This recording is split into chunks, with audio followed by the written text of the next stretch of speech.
What's going on, everyone? Welcome to the Progress on Purpose podcast, where we believe in intentional, purposeful living. Thank you so much for joining into our very first episode of this show in its first season, entitled The Winning Season. In this season, we will be discussing what it takes to prepare for and walk in our winning season, or what is known to be the greatest season of our life. We all have a journey, right? And when we live intentionally and make purposeful decisions and strategic moves, we can set ourselves on a path to live our best life. One that is fulfilling, enjoyable, and full of blessings. We in this community believe in appropriate self-talk, thinking, and behaviors that promote us past our fears of being successful. Sometimes we have fears of being successful, and move us to a place where we can reach every single goal. I truly believe in the power of prayer and strategic moves to achieve my wildest dreams. If you're listening, you are here for and with purpose. So go ahead and hit the subscribe button now to stay connected, because this show will do nothing but help you grow, live, and progress on purpose. In this season, I have lined up some heavy hitters, motivational and inspirational friends and mentors, or people that I have connected with that have powerful stories of their own, and they are willing to share how they live with intention and purpose to reach their goals. But first, I'd like to draw our attention to this special segment of the show called People Popping Out, POP being Progress on Purpose. This is a segment of a show where we highlight, celebrate, and give kudos to people in the media, whether that be on mainstream media or social media or otherwise, who are living intentionally to make progress towards their goals, making strides in their community or in the lives of others, or making this world better by doing what they need to do to best serve themselves or their family. This week, I'd like to shout out our girl, Missy Elliott. Now, by now, we know that this music mogul just released new music for us to dance to, so that is not new news. However, I'd like to draw our attention to a few things that Missy said during a recent interview for Marie Claire magazine, and this was released about 2 months prior to her new music. One of the quotes that was mentioned in the article by Missy Elliott says, "It's funny because I was just telling somebody that everything I spoke, I've done. And that's how powerful the tongue is.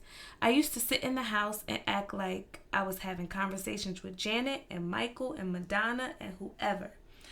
I then would go and say my thank yous for award shows that I hadn't made it to yet. I had speeches, and I would be in the mirror thanking my mama." Now, let me stop right here and let's talk about this for a second. Missy always knew what she wanted to be, and this was evident from what she just said, right? So even as a child, she knew exactly what she wanted to do, and she determined as a child to speak with intentionality about her goals, about her dreams, about who she was going to one day sit with, about what award she was going to one day receive. Even as a child, she rehearsed these things in her heart and in her mind, and in her world, it was her reality. She spoke them into existence in a time when finances, cameras, investors, or anybody was anywhere to be found. Another quote says, "When we were up in Rochester, Virginia, we didn't listen to the radio. We didn't watch videos, so we didn't hear nor see. We created a sound that we didn't even know we were creating. It's just that we didn't know what was hot, so we just created music. I wish I could go back to the space of not seeing or hearing, because when you see and hear, you start to concentrate, and then you're afraid to try something new because it don't sound like anything else." So right here, Missy is talking about how she intentionally blocked out what was on the radio, what was present, and she created something new, something authentic. Sometimes we have to do that, right? We have to go to a place where we silence everything that we see, turn off the social media, don't go on Instagram for a season, and lock down if we're going to create something new and something great. And we don't want influences from the outside world, right, to hinder or to infiltrate what we're trying to do or what God is trying to put in our hearts and in our minds. And so Missy shows us how she created the sound that we know Missy to have, which has always been very creative, very new, very fresh, very authentic. And it was something like we had never heard. And that's why now, 14 years later, people were thirsty and hungry for new music from her, because she created a sound that had never been done. The last quote that I like to highlight is one that's from her that says, "Now you can just pop up, and if it gets to the right person, it just goes viral." I want to be able to encourage those who don't go viral. A lot of people out there that have 452 or 100 followers may be talented. I want them to not feel like they have to do what everybody else is doing to gain that attention. Just be you. It's going to catch hold somewhere. Well, Missy, we could not thank you enough for those words, and you said it best. We have to be authentically ourselves. We have to do what feels right to us, whether or not we have followers or not, whether or not we get likes or not. We have to be comfortable in our own space, intentional in our own thoughts, to know that it's going to catch up. So I publicly just want to thank Missy for her intentionality and her purpose in doing all the things that she does, and she does them so well. She looks for ways to be authentically her. She's not looking to be like anybody else. And every time she shows up as Missy Elliott, not sounding like anybody. And we appreciate that so much. Missy, thank you. You are our pop out of the week. If you know someone who is popping out and deserves recognition on the show, send me a DM on Instagram at Progress on Purpose Podcast, all one word, and don't forget to follow us first. Or you can message me on Facebook at Progress on Purpose Podcast page, or send me an email at progressonpurposepodcast@gmail.com. I would love to highlight them on the show. It is time for our pop tip of the week. Here it is. Simple, too. What I would like you to do is write down your goals as it relates to your purpose, dream, vision, or long-term goal. Then prioritize the top 5 goals and write out actionable steps towards those goals. Use your phone calendar or planner to actually schedule in a specific date and time to work on these goals over the course of the month. This will allow you to decide when you do them and approximately how long each goal is going to take. Then don't allow any distractions to take you off course. Do it at a time when you have nothing else going on, so you have no excuses. You may even have the flexibility to pick the same day and time each week to attack those goals. And let me know how it goes. Send me an email to progressonpurposepodcast@gmail.com, or you can find me on Instagram or on Facebook as well. I would love to hear from you. So the topic of today's show is, are you going somewhere? And as I thought about this topic or how it came about, I was thinking about our first season of the show, the winning season. And a lot of times we look at things on Instagram or Facebook or any type of social media, anywhere around the web, and we see people popping up overnight millionaires.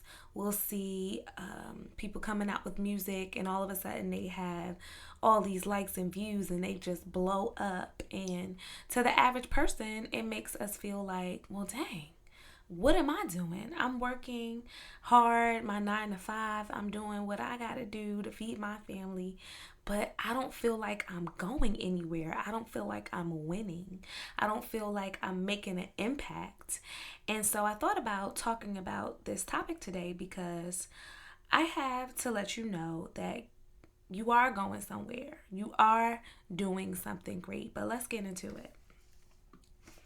So earlier this summer, I made a pledge to myself that I was going to work on my health and fitness.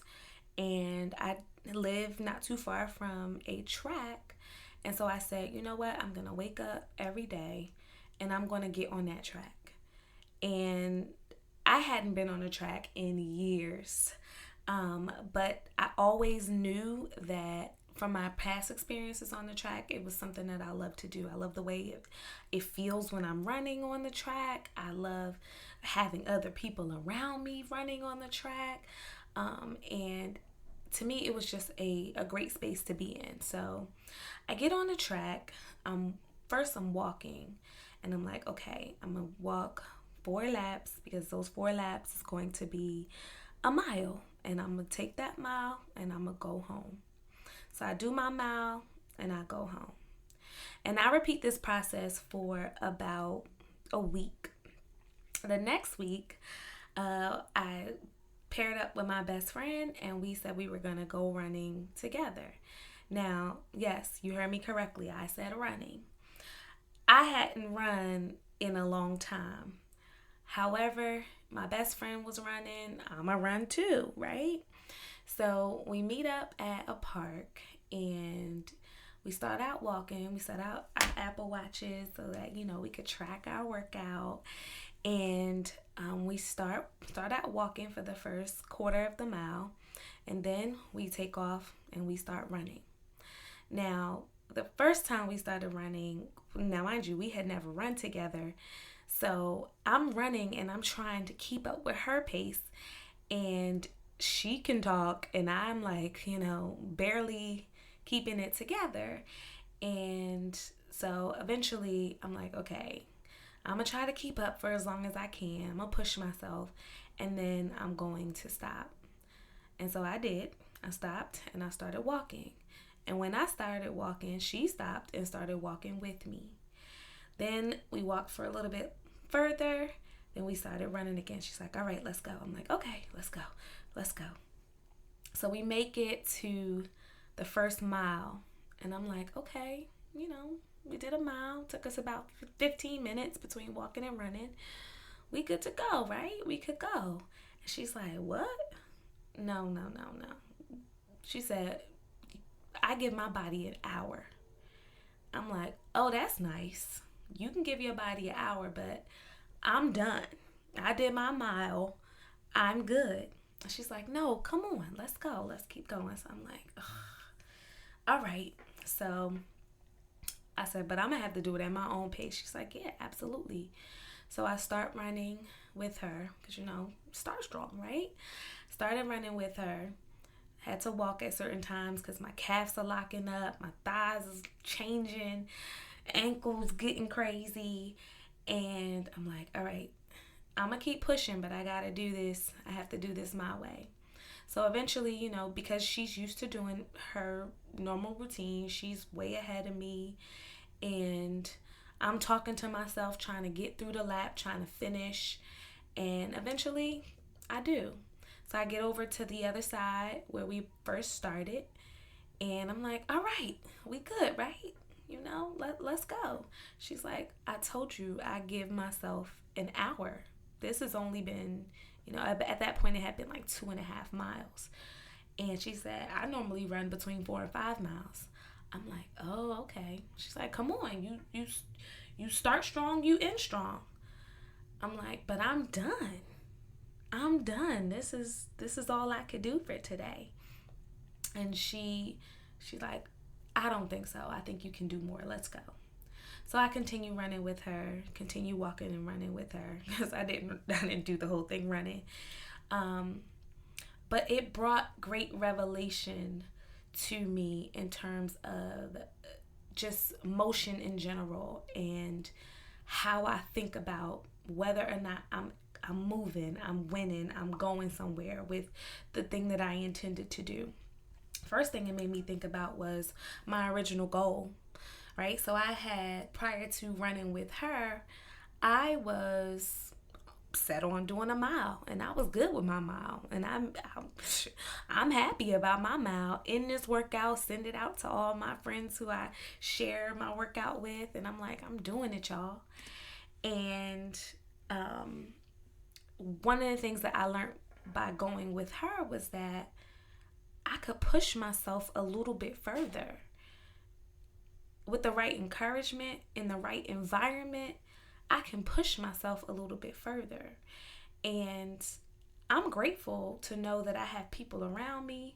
And I'm sure I hope that you have people around you who can push you and inspire you to go a little further, to let you know, yeah, you are going somewhere. We are going on a journey. And not just that we're going on a journey, but we're going on that journey together, right? We're going on that journey collectively. And when you slow down, I'm going to be that person to pull you. I'm going to slow down with you, but we're going to catch back up. We're going to get it together. And at times, I'm going to be in front of you because this is my pace. But that doesn't mean that I have forgotten about you. I see you right behind me. I'm keeping an eye on you. I know you all right. You're going to make it. And I'm going to make sure that you make it. I'm a science teacher, so I had to kind of go a little deeper and think about motion, right? Because we're talking about, are you going somewhere, right? We're talking about motion. And so I looked up the definition of motion just to give me a deeper perspective of what we're talking about. So motion is defined, it's actually a physics term, and it's defined as the change in position of an object with respect to its surroundings in a given interval of time. The change in position of an object with respect to its surroundings in a given interval in time. And immediately a couple of things jumped out to me, right? First, it's the change in position of an object. So the object going from one place or starting position to an ending position. And if I could pause right there and just talk about that right there. So many times we are thinking about, am I going anywhere? But we haven't thought about whether or not we've changed positions. If you started out in one spot and by the end of the year you're in another spot, even if to you it's only one level up, or to you it's only a few centimeters up, it's still movement, right? You still made a change in position. Maybe it wasn't the same type of motion as someone else, but you still made a move. The second part of the definition says with respect to its surroundings. So the only way to tell whether or not something is moving is you have to have something around it that's either not moving or moving at a different pace. And this goes back to us thinking about whether or not we are in our winning season, or whether or not we're going somewhere, right? We look at what's so-and-so doing, what are the Joneses doing, right? And sometimes we make comparisons based on that. But let us not forget the third part of the definition: in a given interval of time. Now, I know we're all adults, so we can figure out that the timepiece is the most important part of this definition. Your time and my time to do a particular task may be very, very different. So just because the Joneses are in position number 3 compared to me, who's in position number 1, we can't compare each other because the Joneses started 5 years before me, right? And so that given interval of time lets us know that we're not necessarily running the same race with the same people, even though it looks like it, right? And then I even went a little deeper because this my topic, y'all. I'm a science teacher. So I thought about how speed plays a role, right? How fast or slow the object is moving. When we think about whether or not we're going somewhere, we have to look at speed. How fast am I moving in relation to someone else? How slow are we moving in relation to someone else? And can we even compare? Because they're on a different track than us. They're on a different lane than us. So whether or not they're moving fast or slow, it doesn't interfere with our lane because they're not in our lane. Oftentimes we are focused on distance, we're focused on speed, but we're not realizing the importance of velocity and acceleration. Velocity is speed with relation to direction that the object is moving in. So yeah, the object may be moving fast, sis may be moving fast, but sis is moving fast to the left and I'm moving fast to the right. Again, we're not on the same path. Acceleration is how far the object has traveled with respect to time. So sis may have gotten to position 3, but like I said before, she got to position 3 and it took her 3 months. I got to position 3 and it took me 8 months. Guess what? We both got to position 3. It just took me more time because I was moving at a slower pace. So sometimes we think people are passing us. We think people are, oh, sis is 30 and she's married. She got her house. She has her first kid, working on her first book, about to release whatever. And we start to look at ourselves in the mirror and say, well, what am I doing? Am I doing anything? What am I doing wrong? And the case may be that you're not doing anything wrong at all. As a matter of fact, you're doing everything right in your particular interval of time. So the mindset that we need to have is that we're not in competition. We're not in competition with our sisters and our brothers, even if they're the same age, even if they've come from the same background, even if they have the same distance to travel that we do. Because even though they may have the same distance to travel, their speed is different from our speed or your speed or my speed, right? There's a couple of things that I want us to think about as we reflect on this topic. Are you going somewhere? The first thing, and it goes back to the story I told in the beginning with my best friend running with her. The first thing is, who are you moving with? So when I was out on the track with myself, I didn't have anybody that I knew to encourage me to go a further distance. But when I went to the park with my best friend, I was able to push myself to a further place because I had someone encouraging me. Come on, let's go. We start strong, we finish strong. Let's go. We can do this. She was pushing me along. She was my accountability, and she was my encouragement. Second thing we need to think about is who or what is in your ear. In the case with us running together, she was encouraging me with her words. Sometimes we listen to our music, and sometimes, I don't know, because for me, music kind of slows me down. I can't really listen to music. I got to kind of listen to my own mind chatter. But you have to do what works best for you, because if your own mind chatter is like, all right, let's stop, that may not be the best thing to listen to. And sometimes we have to trick our minds, right? We have to trick ourselves to do the things that we may not want to do physically. So it helps to listen to that motivational song or listen to that motivational speech while we're doing the things that we don't necessarily want to do. The next thing to think about is what's on you. What do you have on? So one particular time I was on the track and I had on my sweat belt, because we got to wear our sweat belts, right? Got to get that waistline down. And I had on a shirt on top of that.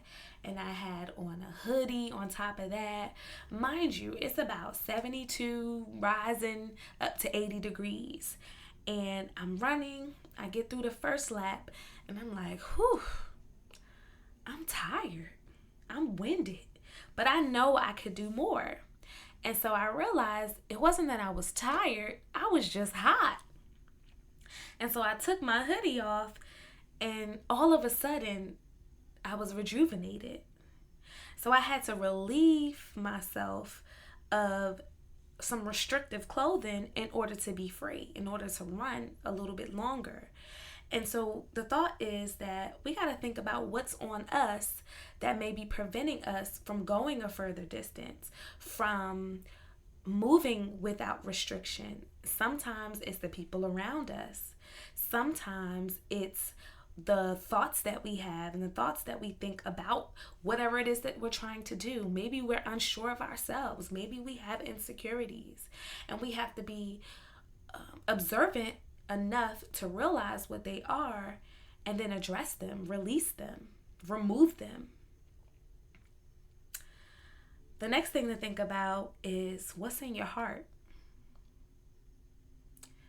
Yeah, you didn't know I was going to go there when it comes to moving somewhere, but what's in your heart? Because what's in your heart comes out in what you say, right? So when you think about what you're saying to yourself, your self-talk, it's a direct reflection of what's in your heart. And sometimes we self-sabotage because we tell ourselves things that are contrary to what we want to do or even want to believe. But it stems from a place where we got to deal with the things that are in our heart and remove those things so that we can be of a clearer mind in order to speak positively. The last thing we got to think about is, do you have direction? So you running and going, but where are you going? Do you have direction? Do you have mental clarity about what it is you're trying to do? Do you have spiritual guidance about what it is you ought to do? And these are questions to pray about, think about, meditate on, and see clarity, because you don't want to just be going and running, and you don't really have an end goal.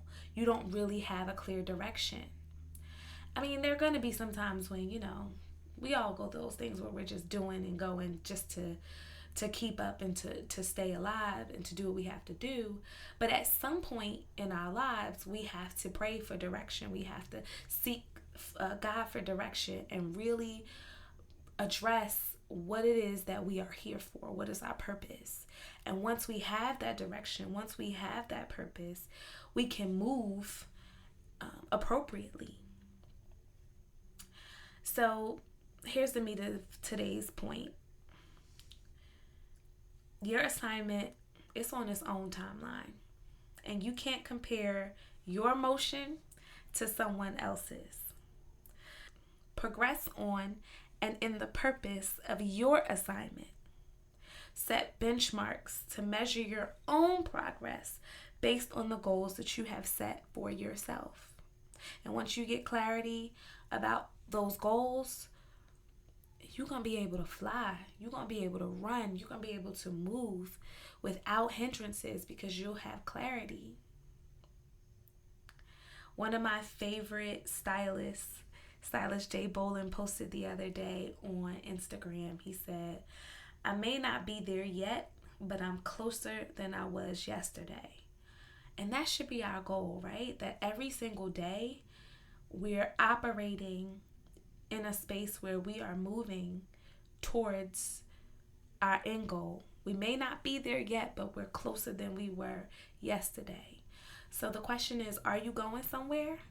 And I hope the answer is yes. I hope you know that the answer is yes. You are. You're not stagnant. You just need to be clear about your direction. You need to be clear about your personal interval of time. You need to be clear about who and what is surrounding you, who and what is restricting you. And you need to be clear about what's in your heart. Because it's hard to be creative with a hard heart. It's hard to be productive if your heart is not in the right place, because it's going to mess your mind up. And that is what I have for you today. I hope that you are inspired and encouraged encouraged to be intentional in everything that you do. If you would like to continue on this journey, please subscribe on whatever listening platform you are listening to this podcast on so that you can stay connected. You'll get a notification when I post a new episode. It is my intention to post on a weekly basis on Thursdays, so stay tuned for more Progress on Purpose podcast. Take care.